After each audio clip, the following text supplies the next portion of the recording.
Hablemos con Peláez. ¿Qué tal amigos? Soy Jorge Hernán Peláez. Bienvenidos a otro capítulo más de Hablemos con Peláez, aquí como siempre en la señal del Canal 1, libre como tú. Hoy vamos a hablar de Andicom. Cumple 41 años y nos atiende el presidente ejecutivo de Sintel, la organización que lleva más de 30 años haciendo Andicom. Se trata de Manuel Martínez, que nos va a acompañar al inicio de nuestro programa. Manuel, bienvenido. Hablemos con Peláez.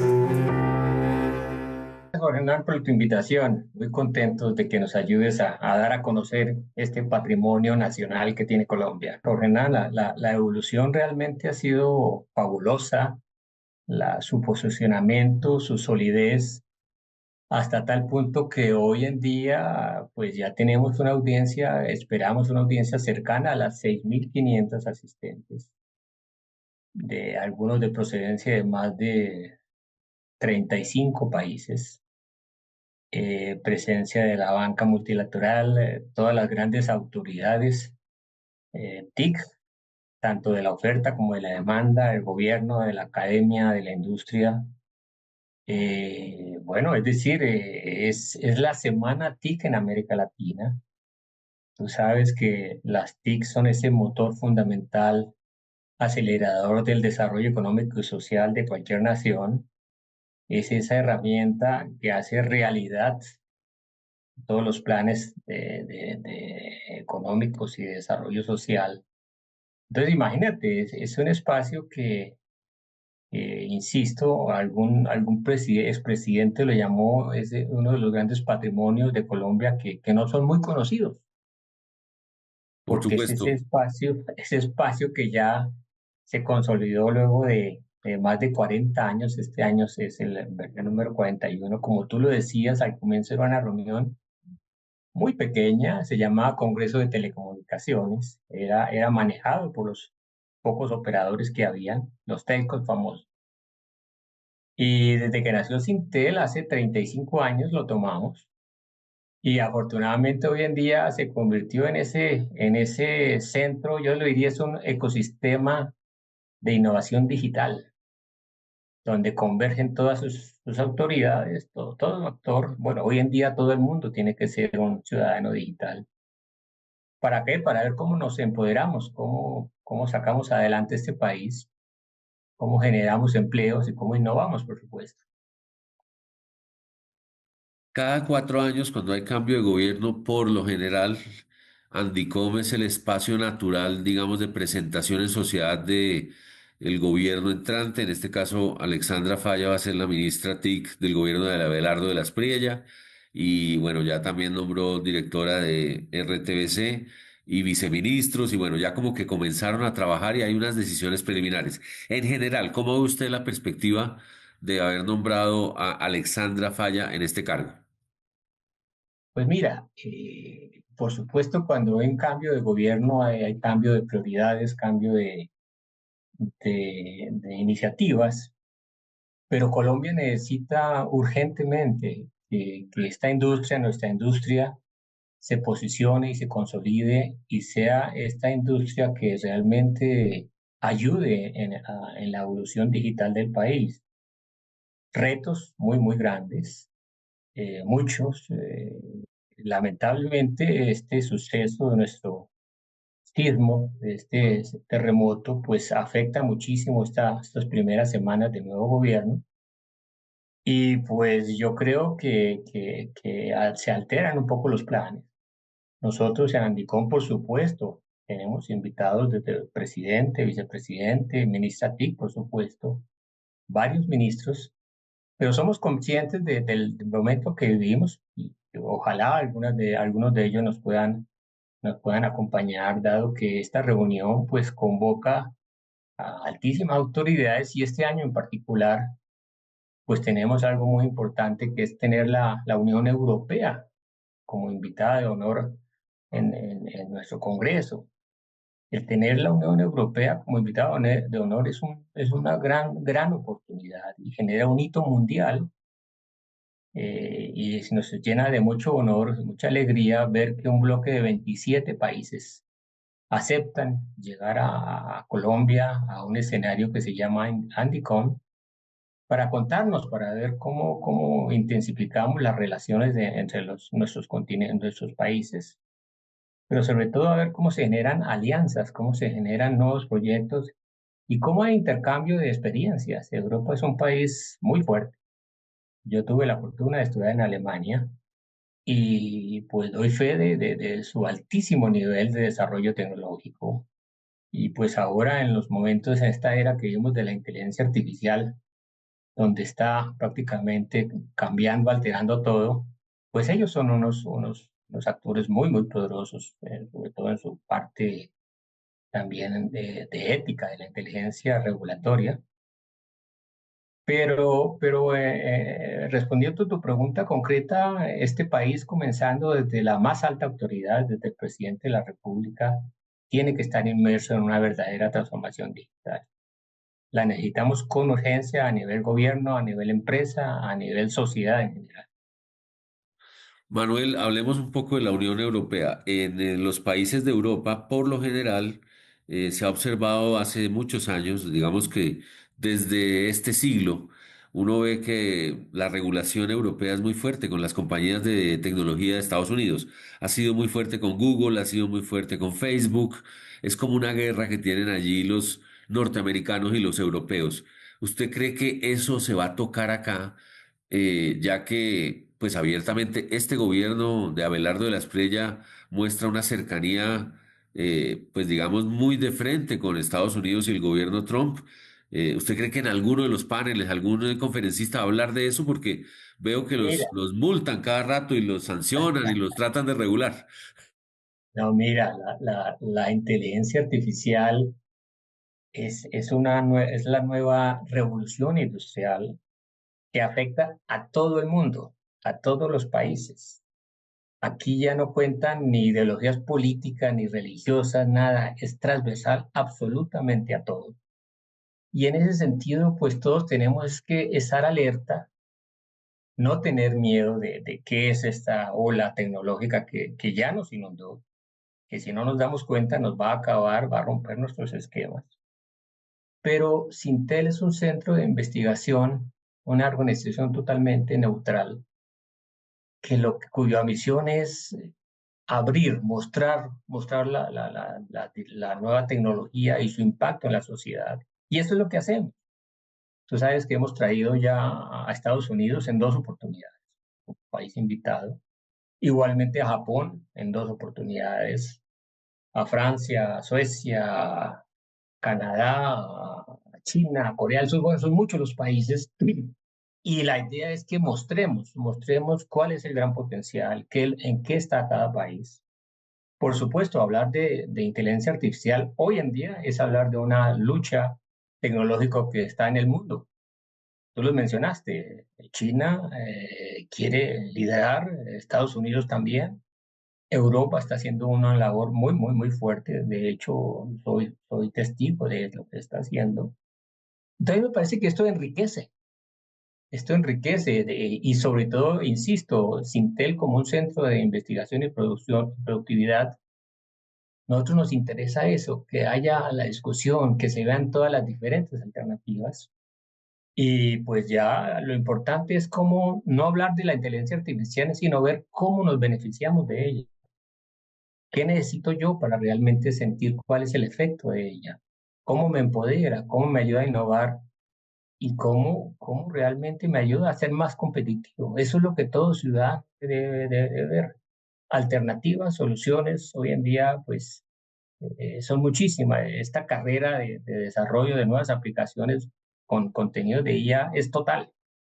Cada hora aquí estamos hablando y están saliendo nuevos y nuevos desarrollos. Entonces, pues yo diría que así como hay cambios de gobiernos, pues la tecnología se mantiene y crece constantemente y se actualiza, innova. Entonces, lo que nosotros tenemos que hacer es ¿cuál? Aceptarla, recibirla. Y ahí es donde viene también en juego el campo regulatorio, ¿no? Campo regulatorio que debe ser un driver que permita, por supuesto, ayudar en la competitividad, pero también proteger al usuario, ¿no? pero acelerar y permitir que tengamos la oportunidad de asimilar el gran potencial de las nuevas tecnologías. Manuel, hay expertos en el mundo, y usted que conoce bastante bien la tecnología por sus años en este ecosistema, que dicen que esta es la primera tecnología que los seres humanos realmente no saben cómo funciona, porque los ingenieros y los desarrolladores, los que escriben código, los ingenieros mecánicos, siempre hemos construido en la historia de la humanidad máquinas que sabemos exactamente cómo funcionan, pero por la forma de las combinaciones lineales y las redes neuronales, la gente que creó las LLM en realidad no tiene muy claro cómo es que aprenden y cómo es que a veces alucinan, bueno, todo ese tema. ¿Cree que algo de eso también va a haber en Andicom? ¿Alguien va a exponer un poco la parte de cómo tenemos que convivir con una tecnología Mira, que realmente no conocemos muy bien? te comento, o sea, prácticamente, así como las TIC son transversales a todos los sectores productivos, la IA es transversal en todas las plataformas digitales. Entonces, esto implica que va a haber sencillamente una revolución, no que va a haber, que estamos ya viviendo una revolución. Y nuestra agenda académica, que invito a que ojalá la vean porque es excelente, es de talla mundial. Hoy en día es de las mejores agendas, indudablemente en América Latina, número uno no solamente por su contenido, sino por la calidad de sus conferencistas. Son más de 120 conferencistas. Entonces, yo diría que hay que estar abiertos a esto y sencillamente la IA, el 80% o más de nuestras sesiones va a estar centrada en IA. ¿Por qué? Por lo que es transversal a todo. Es decir, vamos a ver un bloque. Este año tenemos una agenda muy interesante de 4 días, en donde comenzamos ya desde el martes, de martes a viernes, martes 2 a viernes 4, perdón, a viernes 5, 2, 3, 4, en donde realmente vamos a ver unas sesiones muy interesantes de todo un bloque de IA. IA en el gobierno, IA en la industria, cuáles fueron los principales retos, cómo enfrentar, por qué también la IA está generando cierta brecha digital, porque el ciudadano o algunos sectores están asimilándole muy fuerte, pero el empresario no ha sido capaz todavía de asimilarlo y de implementarlo para optimizar sus procesos.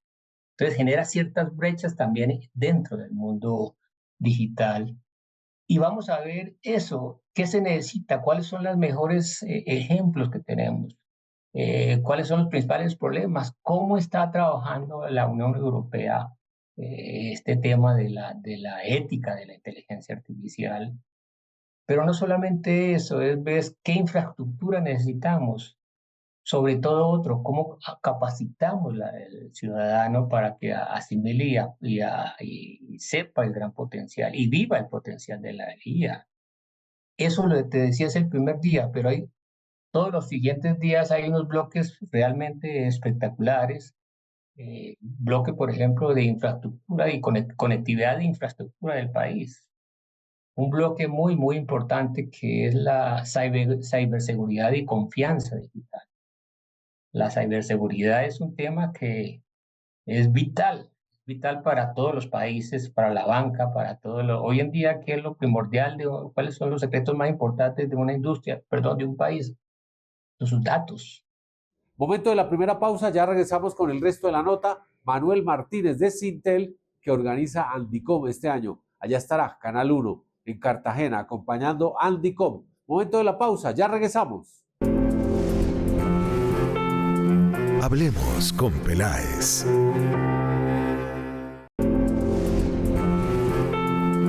Hablemos con Peláez.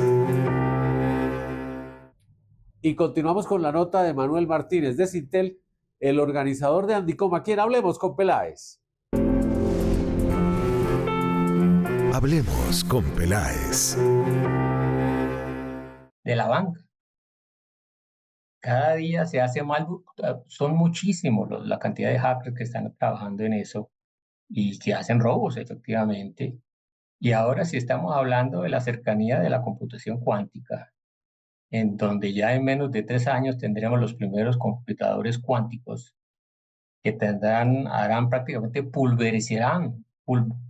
acabarán con todos los sistemas de encripción actuales. Estamos tocando uno de los grandes temas a los cuales quizá no hay conciencia de lo que viene y de lo cercano que está. Esta computación cuántica, de hecho, Sintel ya abrió una mesa en torno a esto. Es uno de los grandes temas que el país tiene que estar pensando. El principal capital de cualquier país es su data, es su información. Imagínate la banca, los sistemas de defensa, bueno, todo. Eso será, pues, por supuesto, otro de los grandes temas que estamos trabajando y sobre todo que vamos a ver y sobre todo la proyección que nos da esta nueva forma de computación. También vamos a ver en el bloque grande de Andicom, por supuesto, todo lo que es la tendencia hacia las ciudades inteligentes. ¿Cómo es estos procesos de transformación digital? ¿Qué estamos haciendo en Colombia al respecto? ¿Y qué hace el mundo? ¿Por qué es tan importante sacar esto adelante? Bueno, realmente te digo que, insisto, hay que ver esa agenda. Invito a todos quienes nos van a acompañar a Andicom, léanse con calma la agenda. Hay inclusive una plataforma de acceso a Andicom, en donde no sé si tú ya hayas entrado. Es muy buena, hay permite un networking entre todos los asistentes y sobre todo identificar, trabaja con inteligencia artificial, te pregunta a ti, bueno, cuál es tu afinidad, en qué temáticas especiales, para ayudarte a ver cómo sacas provecho de esto. Pero también el networking que se da en Andicom es el mejor de América Latina, ese networking y relacionamiento a todo nivel, a nivel gobiernos, a nivel empresas, a nivel centros de investigación. Es decir, es indudablemente muy bueno la presencia de los grandes conferencistas de empresas como Google Cloud, por ejemplo, donde viene su directora senior de estrategia de investigaciones ahí, de Microsoft, por ejemplo. Viene su gerente general mundial en la parte de Customer Engagement, Fortinet, Soho, bueno, son muchísimas las empresas y que de verdad, y algo que estamos tratando mucho en Andicom es no hablar lenguaje técnico, es hablar lenguaje que sea comprensible, es hablar de los beneficios, del potencial, porque pues no necesariamente tenemos que aprender de la tecnología, tenemos que aprender del potencial y del beneficio que me da la tecnología, que es muy grande. Esa conferencia es extraordinaria. Ahora más, pues copamos como siempre toda la capacidad de nuestra muestra comercial. Son cerca de 215 empresas que ya nos coparon nuestro espacio. Pero además de eso, este año vamos a tener un espacio experimental. Es decir, ya quiero asimilar, nosotros viajamos a los grandes eventos del mundo donde hay un espacio para práctica, para pasar de mostrar esa teoría cómo queda en la práctica. Entonces va a ser ideal, va a ser sensacional esa experiencia donde va a haber robótica, donde va a haber cantidad de soluciones mostrándonos cuál es su gran potencial. Es decir, insisto, esto es un ecosistema donde encuentras todo, el regulador, el gran visionario, el empresario, el decision maker. Ahora, el gran nivel de Andicom. Más del 61% de los asistentes son nivel C. Eso es altísimo. Ahora, y Andicom es un espacio donde convergen oferta y demanda. Y es lo mejor todavía. Grandes consumidores de tecnología contra los grandes oferentes de tecnología. Hablemos con Peláez. Otra pausa más, Manuel, ya regresamos con el resto de la nota. Aquí en Hablemos con Peláez. Recuerde que la va a poder ver luego en la página canal1.com.co. Ya volvemos. Hablemos con Peláez.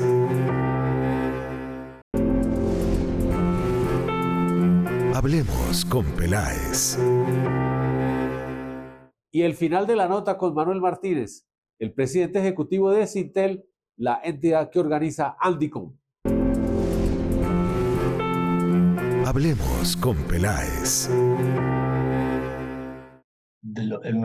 Nuestra meta debe ser que a través del uso de la tecnología, a través de conocer el potencial de esa tecnología, cómo me beneficio yo a nivel personal, institucional, a nivel gobierno. Muchos de estos proyectos que yo te decía que Sintel ha hecho han sido en su gran mayoría para el gobierno. Queremos que el gobierno realmente se consolide.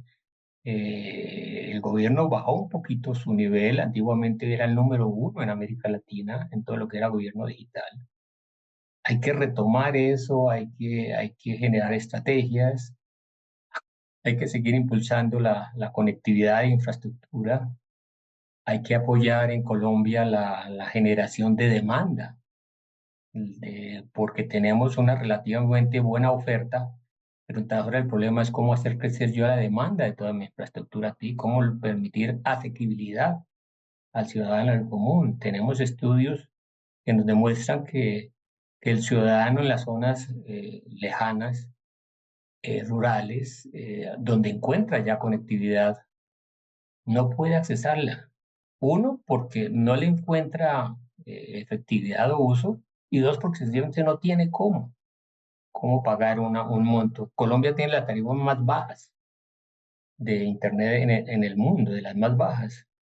Entonces hay que tener una cantidad de cosas, Otro punto muy interesante, por ejemplo, es la presencia de congresistas en Andicom, porque nos interesa mucho que allá donde se hacen las leyes realmente conozcan de primera voz cuáles son sus retos, cuál es su potencial. Inclusive yo en algún momento le decía a muchos congresistas que nosotros con mucho gusto los ayudamos en una inducción digital, una capacitación digital. Ahora que todo el mundo habla de este tema de la famosa inteligencia artificial, pues tenemos que aprender a digerirla, porque eso es una ola gigantesca que, como dije anteriormente, nos puede ahogar, pues si no estamos capacitados para recibirla, para adoptarla. Indudablemente nos va a hacer cambiar todo, ya nos está haciendo cambiar todo, pero también están surgiendo nuevas profesiones, están surgiendo nuevas oportunidades a las cuales yo debo estar atento. Entonces, si tú me pones a hablar de Andico, yo puedo durar todo el día. No sé, Por mucho supuesto, ¿no? tiempo. Pero Manuel, por último, yo sé que la planeación de la agenda se hace con meses de anticipación y está, digamos, el cronograma un poco ya es preestablecido, pero indudablemente se va a tener que hablar sí o sí del terremoto y la reconstrucción, y eso es, digamos, la coyuntura actual de nuestro país. ¿Ustedes abrirán un espacio también allí en Andicón para que las empresas o los asistentes o el gobierno se pueda mostrar algún tipo de avances de la tecnología Mira, a ayudar a esta reconstrucción? hace poco en una entrevista también con personalidades del Congreso y de la Unión Europea, yo mencionaba de la urgente necesidad que tiene Colombia de un sistema de gestión de alertas tempranas. Esto lo venimos preguntando nosotros desde hace más de 25 años y lamentablemente el tema vuelve a surgir cuando ocurre algo en el país. Ese es uno de los grandes temas que Colombia necesita, pero con urgencia, ¿no? No solamente de terremotos, de erupciones, de inundación, de cantidades de fenómenos naturales que nos pueden Monitoreo en afectar. general. Monitorea, sistema de monitoreo y gestión y de alertas tempranas. Eso es uno de los temas que ojalá el Congreso tuvo cierta receptividad con esto. Ojalá logremos concretar eso, ya que estamos todos allí, De acuerdo. gobierno, Congreso. Por supuesto, es un llamado a toda la industria TIC, entre todos, cómo podemos apoyar esta.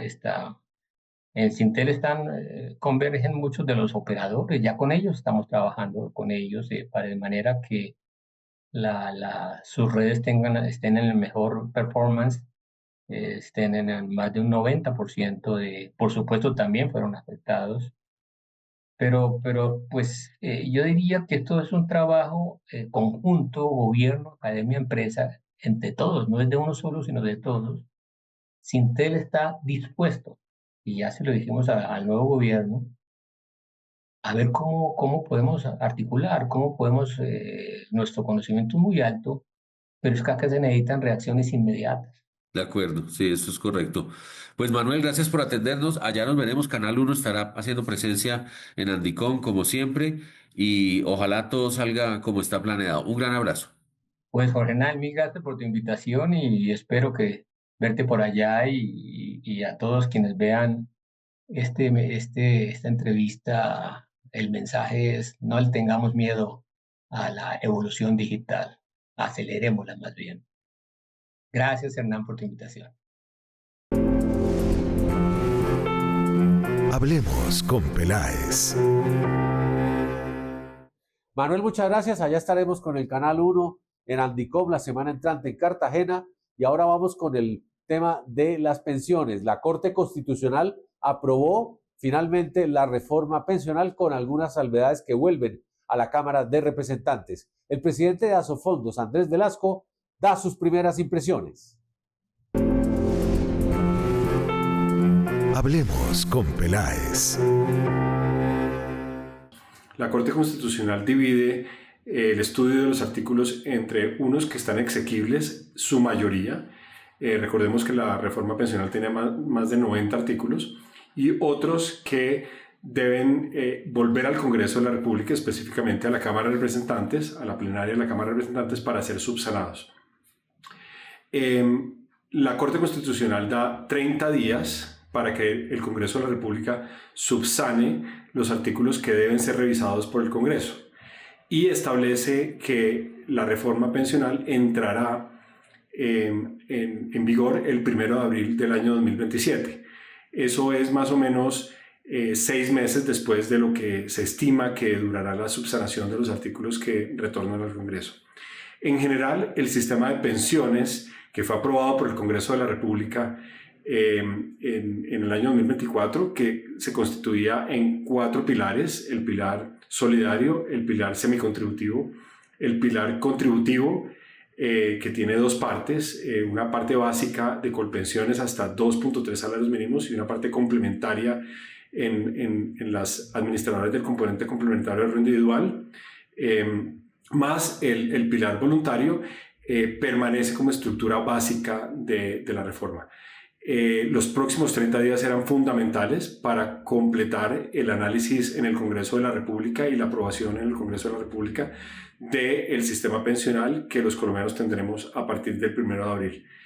Esas son las conclusiones que podemos sacar hasta ahora, y por supuesto estaremos haciendo análisis mucho más detallados del contenido del fallo una vez sea hecho público, y tengamos todos los detalles sobre las intenciones y las decisiones de la Corte Constitucional con respecto a la reforma pensional. Andrés, muchas gracias. Estaremos también pendientes del desarrollo del resto de esta nueva norma que tiene las pensiones en Colombia. Todas las notas las pueden ver en nuestra página canal1.com.co. Pausa, ya venimos. Hablemos con Peláez.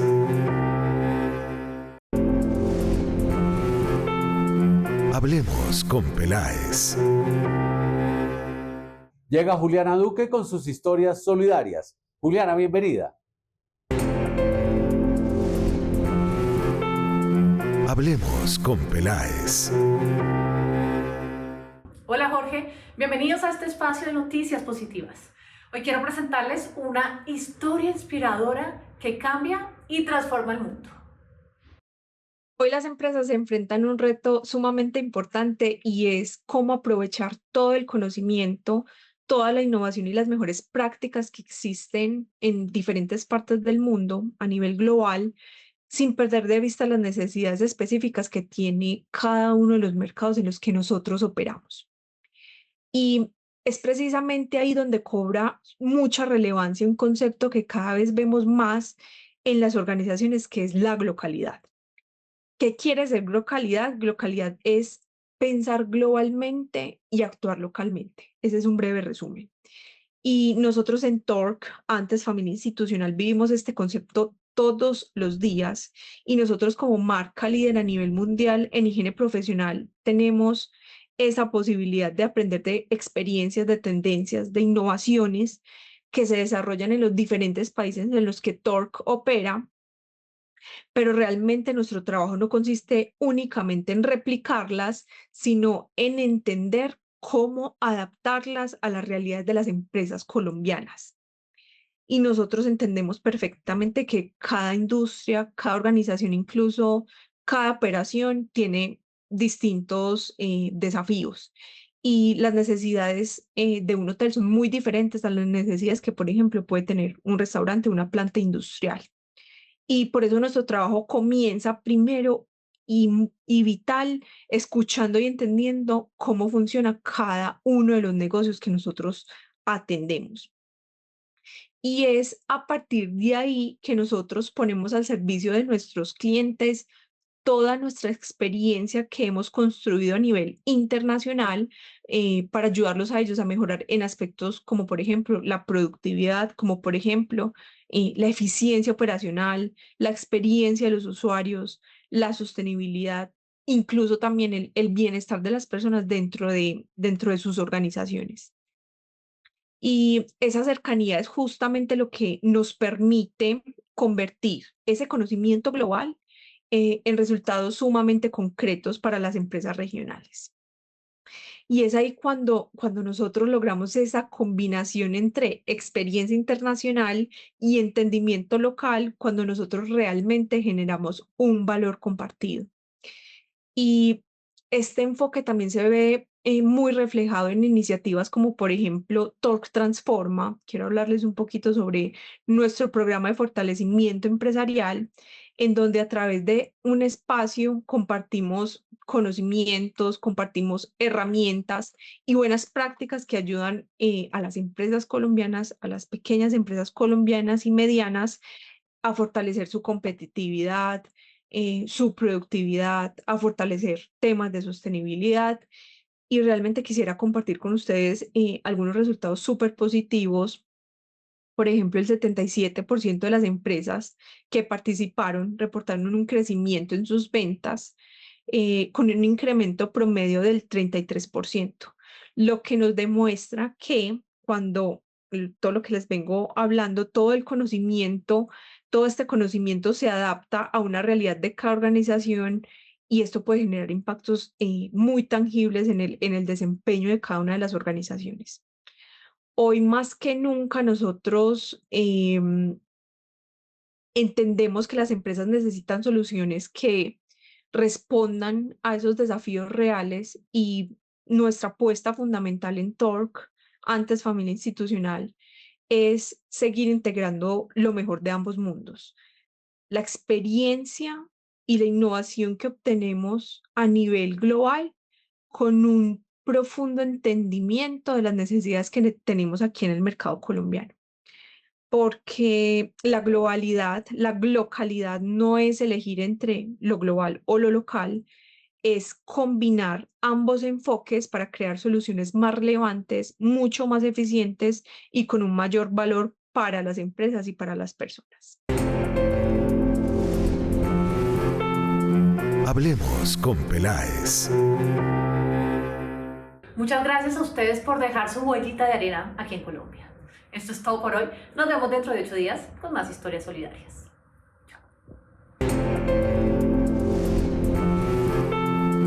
Hablemos con Peláez.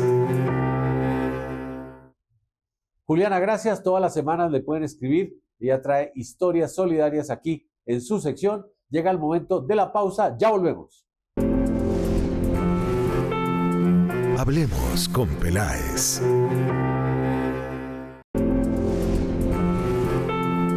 Hablemos con Peláez. Nuestro siguiente invitado es un experto en telecomunicaciones. De hecho, le voy a preguntar primero por cuál fue su primer cargo en el sector, porque ha pasado por todos. Y el más importante, cuando fue comisionado de televisión. Se trata de Eduardo Osorio. Eduardo, bienvenido. ¿Cuál fue su primer trabajo? Mi primer trabajo fue en 1989 como jefe de la oficina jurídica de Inravisión en el gobierno de Barco, trabajando precisamente en los temas de telecomunicaciones, televisión y radio públicas, y también he tenido, digamos, una faceta de comunicación corporativa, de comunicación estratégica para entidades multinacionales. Entonces, yo, digamos, he tenido como la fortuna de tener una formación bastante completa en este sector de las telecomunicaciones y las comunicaciones. Eduardo, hablemos un poco de esa época. Antes de los 90 no había ley 142, no había ley de televisión, no había canales privados, no había internet, no había celulares. O sea, era una cosa bien diferente a lo que conocemos hoy. Pero de todas maneras era un sector bastante robusto. Tenía otros servicios. Pues era un sector muy importante, además yo creo que pues igual sí tenía una reglamentación. En ese momento había la ley 42 de 1985 y después la ley 14 de 1991.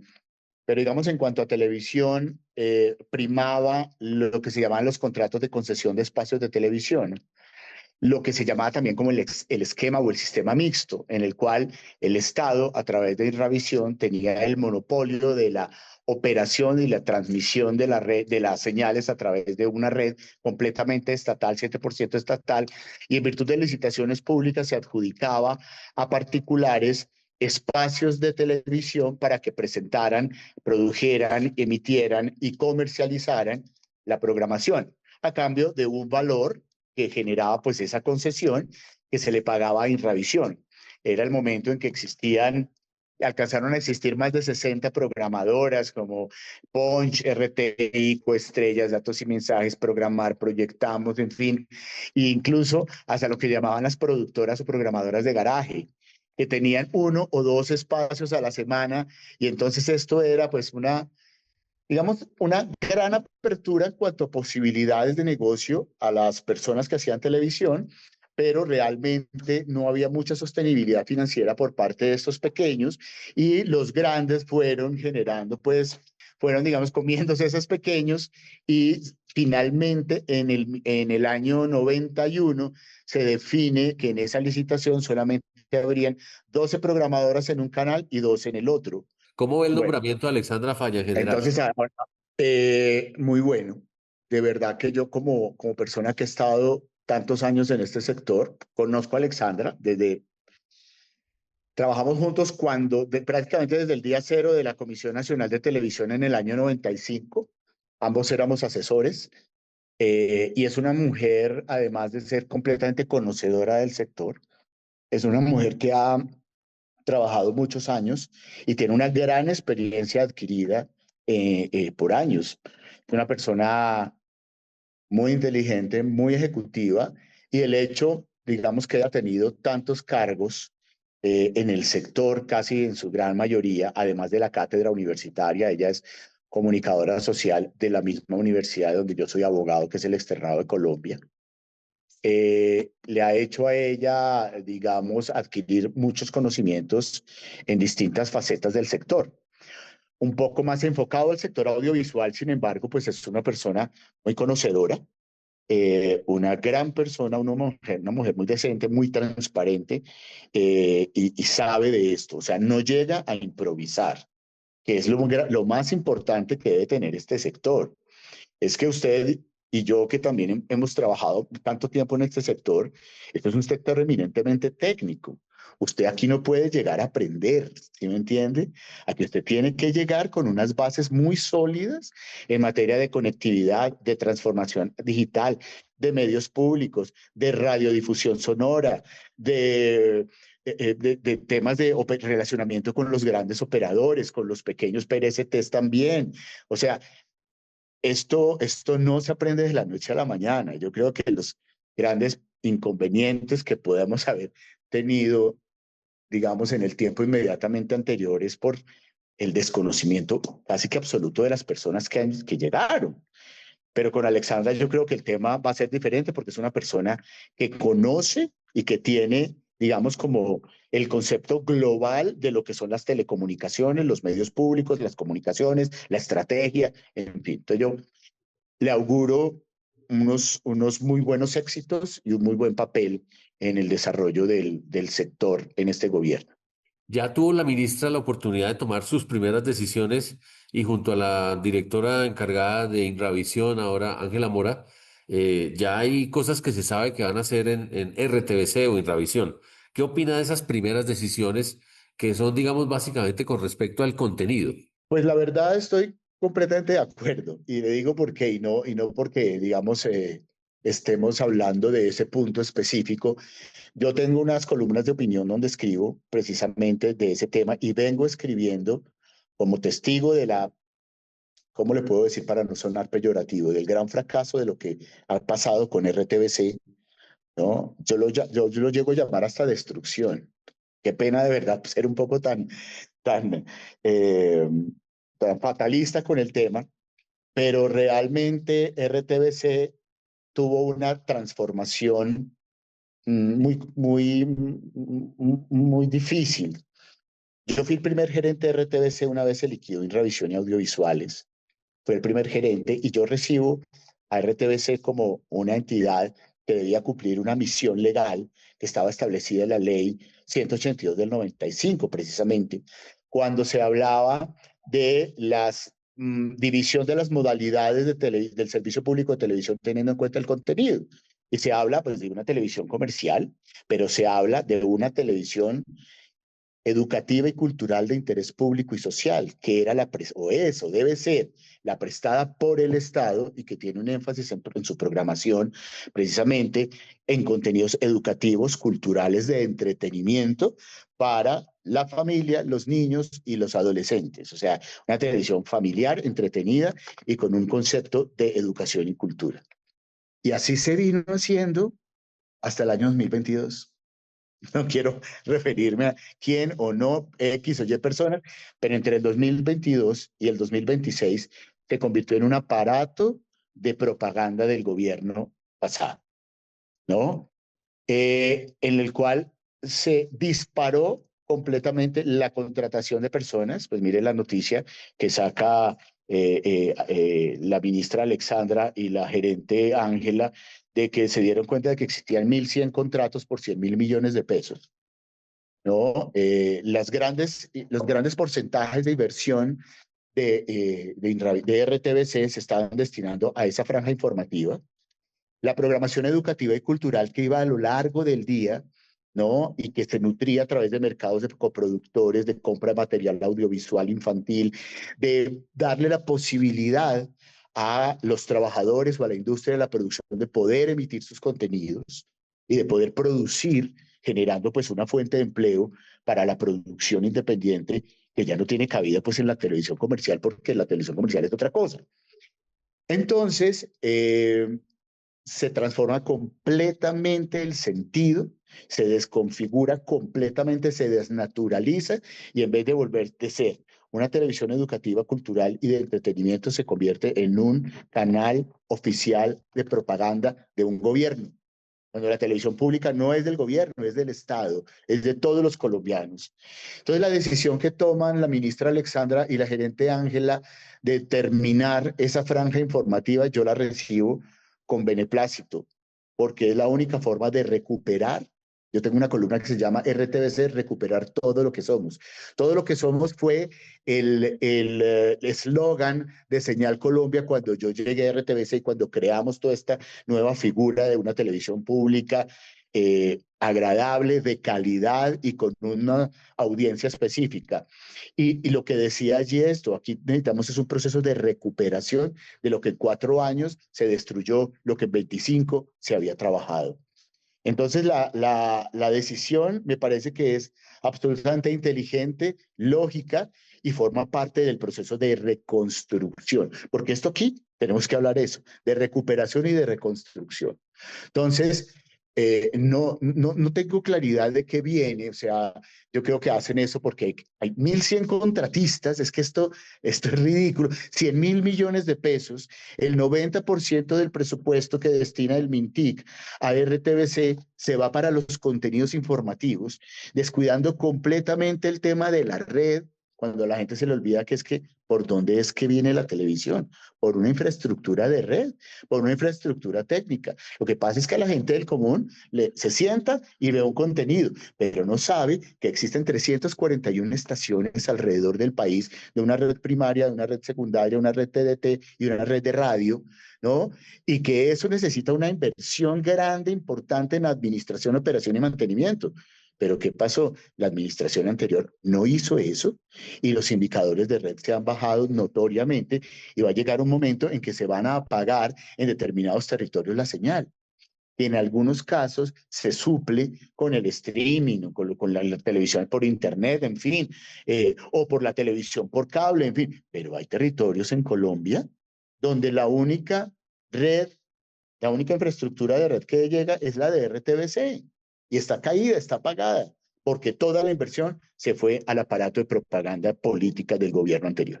Otro de los temas graves, Eduardo, es que en el acuerdo de paz del gobierno Santos, la guerrilla metió que necesitaban unas emisoras de paz. Y Ajá. entiendo que en este gobierno contrataron gente y tenían unos contenidos, pero también la directora Mora ha decidido quitar toda esa programación de esas emisoras y volverlas musicales. Obviamente, sin entrar en el tema jurídico, ¿qué opina de ese tema de radio que también ya empezaron a tomar decisiones? Pues muy importante, o sea, yo creo que el gran reto que tiene Ángela Mora es enfrentarse completamente vuelvo e insisto, a una recuperación, a una reconstrucción, porque no solamente la politización de los medios se dio en televisión, sino también en radio. La Radio Nacional de Colombia es la radio más extensa en el país, llega a lugares donde obviamente la radio comercial no llega, porque la radio comercial se nutre de pauta publicitaria y no le importa llegar a los municipios apartados. En tanto, la red de RTBC en materia de radio llega a todos los municipios del país. Pero también necesita un cambio. ¿Cuál es el tema de las emisoras de paz? Efectivamente, como usted lo decía ahorita, el acuerdo de paz estableció que se requerían unas emisoras, se llamaban de paz y convivencia, y precisamente el objetivo de esas emisoras era emitir mensajes para la convivencia pacífica entre las audiencias, ¿sí me entiende? Y también pues como para difundir algunos elementos y hacer una pedagogía frente al acuerdo de paz. Sin embargo, tristemente, también se desnaturalizó ese objetivo. Y yo no lo digo, o sea, esto no lo estoy diciendo yo, lo dicen y lo dicen las personas, pero también se convirtió en un escenario para defender ideas de la guerrilla. También se convirtió, digamos, en un lugar o en unas emisoras donde las personas que se contrataban tendrían nexo, no sé, no me consta, pero estoy repitiendo lo que comentan y lo comentan en las redes. Y hoy que está el tema, pues como tan en boga, dicen que muchos de los periodistas o de las personas que ni siquiera eran periodistas en esas emisoras estaban haciéndole también un juego a los grupos guerrilleros de las regiones. No me consta, pero eso no puede ser. Unas emisoras que se crean precisamente para convertirse en un medio de comunicación público, en el cual el Estado les está invirtiendo un recurso importante, que si no estoy mal, en lo que ha transcurrido desde que existen, van 27.000 millones de pesos, pues los contenidos tienen que responder a lo para lo cual se crearon, que eran mensajes de paz, mensajes de convivencia, pero obviamente mezclado con otro tipo de cosas, porque es que no da abasto el contenido, entonces tienen que meterle música o tienen que meterle temas culturales de la región de influencia, etcétera, etcétera. ¿Qué veo yo que es la decisión? Yo lo que pienso es que se ha tomado mal la información y la decisión, porque no es que se apagaron, y no es que se acabaron, porque responden a una obligación. Lo que yo tengo entendido es que se va a reestructurar la programación. ¿Me entiendes? Y así lo estoy viendo en los comunicados de prensa que están sacando para aclarar, porque yo ya vi hoy que hasta les van a citar a un debate de control político a Ángela y Alexandra, porque se acabó la emisora de paz. No es cierto. están en un proceso de reestructuración en su materia de sus contenidos, que tienen todo el derecho a hacerlo. Es que están reconstruyendo a la empresa, es que están recuperando los medios públicos para que vuelvan a coger su camino y su razón de ser, para que dejen de ser una propaganda política en beneficio de un gobierno de turno, para que no se desnaturalice, en el caso de las emisoras de paz, los mensajes que por el mismo acuerdo de paz deben dar: convivencia, paz, pedagogía, cultura, porque o sea, existe en radiodifusión sonora varias categorías: la comercial, la comunitaria, la de interés público. La categoría a la que obedecen, a la que responden las emisoras de paz, son de interés público, que son las mismas que tienen las universidades, las entidades educativas, la fuerza pública, y las entidades territoriales. Y el sentido de ser, la razón de ser de esas emisoras de interés público son el interés público, ¿no? No el apoyo a determinado grupo al margen de la ley, no el apoyo a determinada ideología, no. Convivencia, paz, cultura, tradición, etcétera, sobre todo porque llegan a municipios muy pequeños del país. Entonces, entiendo lo que yo puedo entender de lo que hicieron la ministra y la gerente fue un alto en el camino para hacer una revisión de ese contenido, de esas personas que están produciendo este contenido, para efectos de ver qué ajustes hay que hacerle. Pero eso no quiere decir que se terminaron, ya se pronunció la FLIP, ya la citó el Congreso, ya todo el mundo se está rasgando las vestiduras cuando nadie sabía que existían las emisoras de paz. De acuerdo. ¿No? Entonces ahora todo el mundo se está, mejor dicho, cortando las venas por una cosa que ni siquiera tenían ni idea. Solo para criticar. Sí, de acuerdo. Aquí les encanta criticar porque sí, porque no. Por último, Eduardo, usted tuvo la oportunidad de trabajar en el poco empalme que hubo entre el gobierno entrante y saliente. Entiendo que vio algunas cosas. Como usted es experto y ha tenido tanto tiempo en el sector, lo llamaron para que ayudara, pues, a identificar posibles problemas. ¿Cómo fue un poco ese empalme? Cuéntenos lo que se pueda en el sector TIC, usted en qué ayudó y posiblemente en dónde de pronto puede seguir ayudando a futuro. No, a ver, el empalme pues obviamente fue conformado por personas del sector que conocían distintos puntos, distintos temas, distintas problemáticas, bien fuera en materia de conectividad, bien fuera en materia de transformación digital, en tema de medios, en fin.